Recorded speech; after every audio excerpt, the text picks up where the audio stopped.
A quarter of this country is underwater right now, and nobody drowns.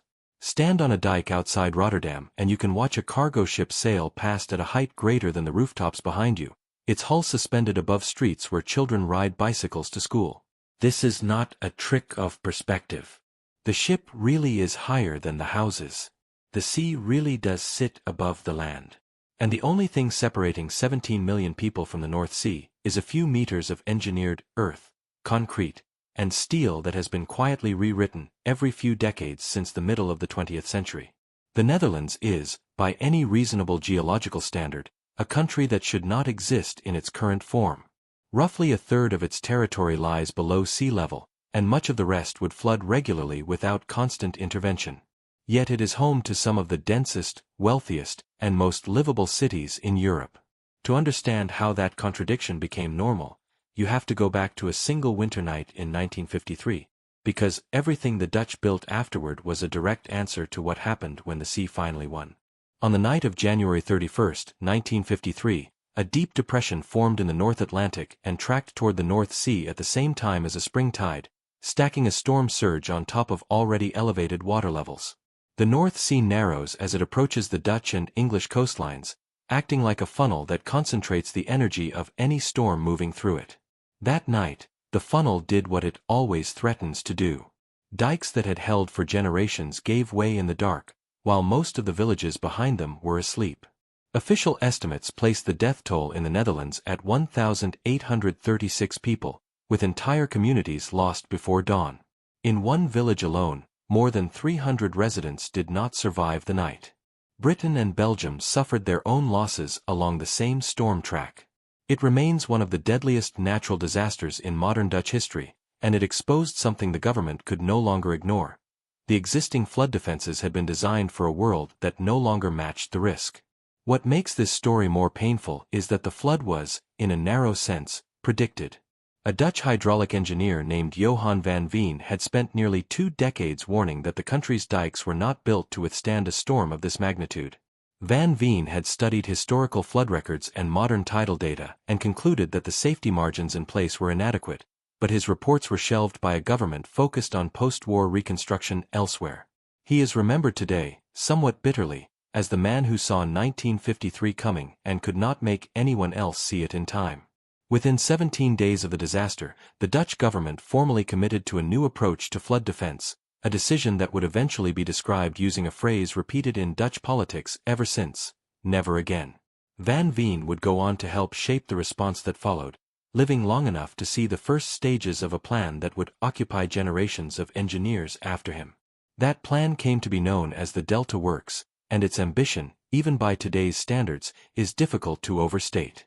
Engineers proposed shortening the country's exposed coastline by roughly 700 kilometers by closing off the mouths of several tidal estuaries in the southwestern province of Zeeland, replacing miles of vulnerable open coast with a handful of heavily fortified points. It was, in effect, a decision to stop defending every meter of shoreline and instead defend a few chosen gates with everything the country had. The project would take decades, consume billions of dollars, and require inventing construction techniques that had never been attempted at that scale anywhere in the world. Some of the groundwork, both literal and conceptual, had already been laid a generation earlier by a different engineer entirely. In the early 20th century, Cornelis Lely, a civil engineer who later became a government minister, proposed damming off the Zuiderzee, a large inland sea that repeatedly flooded the surrounding lowlands. His plan called for a single enclosing dam roughly 32 kilometers long, sealing the Zuiderzee off from the open North Sea entirely and turning it into a calm freshwater lake. Critics at the time considered the idea absurd. Building any structure across open, storm-exposed water at that length had no real precedent. Construction on what became known as the Afsluitdijk began in the 1920s and finished in 1932. Using dredgers to pile sand and clay from the seafloor, while workers laid mats of woven willow branches beneath the rising structure to keep the clay from washing away before it could settle. The final closure of the gap, according to Dutch engineering histories, was timed to a brief window of slack water when the tidal current paused, the only moment calm enough to complete the seal. Once finished, the dike didn't just stop the sea. It created an entirely new body of water, and with it, an entirely new kind of land. That land is the province of Flevoland, and its existence is one of the more remarkable, if underappreciated, facts of modern engineering. After the Zuiderzee was sealed and became the freshwater IJsselmeer, engineers built smaller ring dikes around sections of it and pumped the enclosed water out, exposing seabed that had been underwater for thousands of years.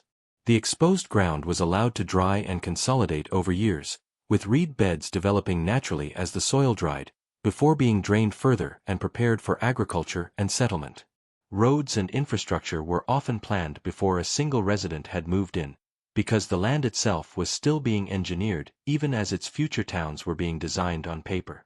The process of reclaiming this land, known in Dutch as the polders, was not without its own complications.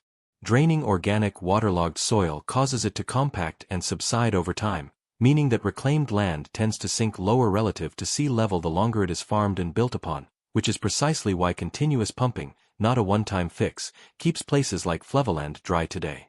Pumping stations that began operating in the 1940s have run essentially without interruption ever since, because stopping is not an option when the ground beneath an entire province sits below the surrounding water. The knowledge gained from sealing the Zuiderzee became the foundation for the far larger and more dangerous work of the Delta project in Zeeland.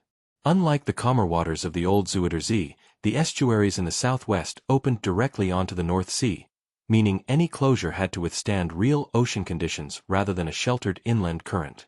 Engineers developed a technique of building massive concrete caissons, some weighing thousands of tons, on land, then floating them out to sea and sinking them into position along a prepared foundation, sometimes anchoring cables to the seabed in advance to control the caisson's rotation as tidal currents pushed against it during the final descent.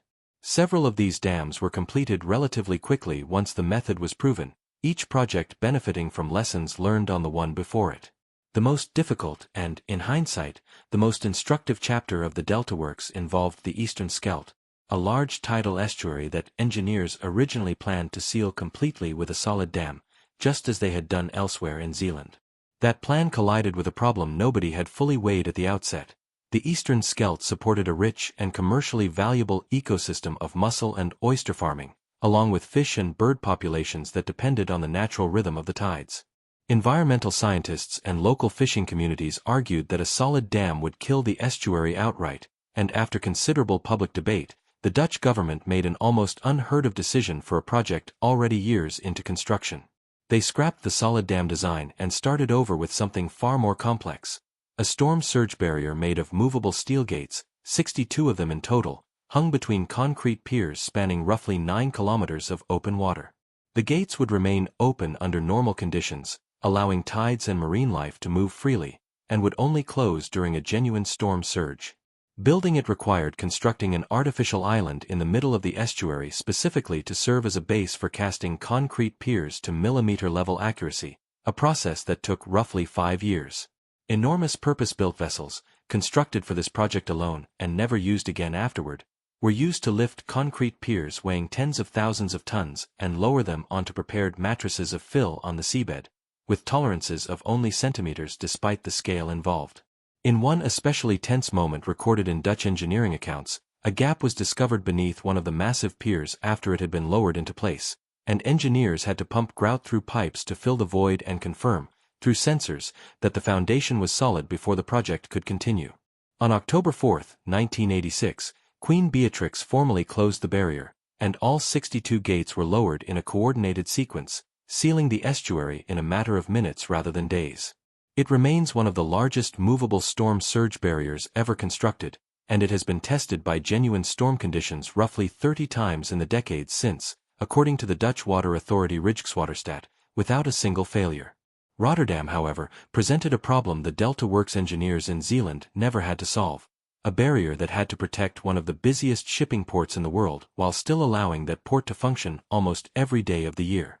You cannot permanently dam the entrance to Europe's largest harbor. Engineers spent years designing what became the Maeslantkering, a barrier consisting of 2 enormous hollow steel arms, each longer and heavier than the Eiffel Tower, mounted on massive ball joints manufactured in the Czech Republic and installed with essentially no margin for error, since each joint had to support thousands of tons of swinging steel under real storm loads. Under normal conditions, the arms sit docked out of the shipping channel entirely. When a storm surge is forecast, the arms swing outward across the river, meet in the middle, and then flood their own hollow chambers with water so they sink and settle onto the riverbed, sealing the channel. The entire sequence is controlled by an automated decision system, meaning that in a genuine storm, no human operator needs to authorize the closure.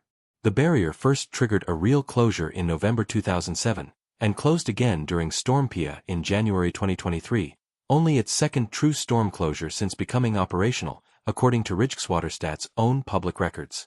Not every part of the Dutch coastline could justify the cost of steel gates and concrete piers, and that gap led to some of the more understated but equally clever solutions in the system, including inflatable rubber barriers that lie flat and invisible on riverbeds until they are needed, then rise and fill with water or air to form a temporary wall protecting smaller communities that could never have afforded a permanent structure.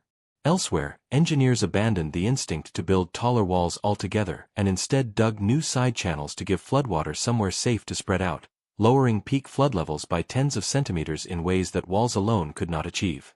One of the more elegant recent projects involved depositing an enormous volume of sand in a single offshore location and letting ocean currents redistribute it naturally along the coast over subsequent years, rather than repeatedly trucking in smaller amounts, a technique now referenced internationally as an example of working with natural coastal processes instead of purely against them. None of this makes the Netherlands immune to the sea.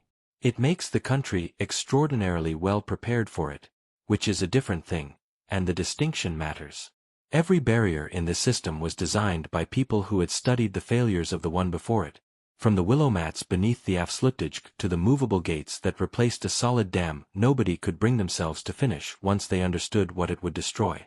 The Dutch have not defeated the ocean so much as negotiated an extremely detailed, constantly renegotiated truce with it, one that requires permanent maintenance, permanent vigilance, and an acceptance that the pumps can never really stop. As global sea levels continue to rise, other coastal nations and cities, including New York and London, have sent engineers to study exactly how this system works, because the underlying problem the Netherlands solved in the 20th century is quickly becoming everyone else's problem in the 21st. What began as a national trauma in the cold hours of a January morning in 1953 became, over the following 70 years, a quiet, technical, almost invisible form of national survival, one that 17 million people rely on every single day without giving it much thought at all. The sea has not gone anywhere. It is still there, still pressing against the walls, still waiting for the next storm. But for now, on the other side of those walls, someone is still pushing a pram down a street that sits meters below the surface of the water beside it, and that, more than any dam or gate or pump, is the real measure of what the Dutch built.